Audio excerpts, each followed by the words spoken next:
அம்மா அப்பா பதறி போய் என்னாச்சு லக்கின்னு கேட்டாங்களாம். லக்கியும் அழுதுட்டே அங்க நடந்ததெல்லாம் சொல்லிச்சாமா. பாவம் லக்கி. அப்ப அம்மாவும் அப்பாவும் சொன்னாங்களா, எப்பவுமே எதுலயுமே பொறுமை வேணும் லக்கி, எதை சொன்னாலும் நீ காதுலயே வாங்க மாட்டேங்கிற அப்படின்னு லக்கியை சொல்லி திட்டினாங்களாமா. லக்கி அதை தப்ப உணர்ந்து அம்மாட்டையும் அப்பாட்டையும் மன்னிப்பு கேட்டுச்சான்.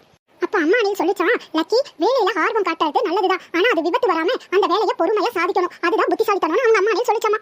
அப்ப லக்கி சொல்லிச்சா, அம்மா இனிமேல் நான் எந்த வேலை செஞ்சாலும் ஜாக்கிரதையா செய்வேன்னு சொல்லிச்சா. இந்த கதையில இருந்து உங்களுக்கு என்ன தெரியுது? எந்த வேலை செஞ்சாலும் பொறுமையா நிதானமா செய்யணும். அதுக்கப்புறம் ரெண்டாவது என்ன சொல்ல வரேன்னா உங்ககிட்ட, ஒரு வேலையில ஆர்வம் காட்டுறது நல்லதுதான், ஆனா ஆர்வம் அளவுக்கு மிஞ்சினா ஆபத்துல போய் முடியும். எந்த வேலை செஞ்சாலும் முதல்ல நிதானம் தேவை, அதுக்கப்புறம் நம்ம புத்திசாலித்தனம் தேவை. அதை குழந்தைங்க நீங்க எப்பவுமே மனசுல வச்சுட்டே இருக்கணும். மூணாவது இந்த கதையோட நெறிமுறைகள் உங்களுக்கு என்ன சொல்ல வருதுன்னா, பெரியவங்க பேச்ச பெரியவங்க சொல்ற வார்த்தைகளையும் பேச்சுகளையும் கேட்டு மதிக்கணும். எடுத்து எரிஞ்சு யாரையும் பேசக்கூடாது.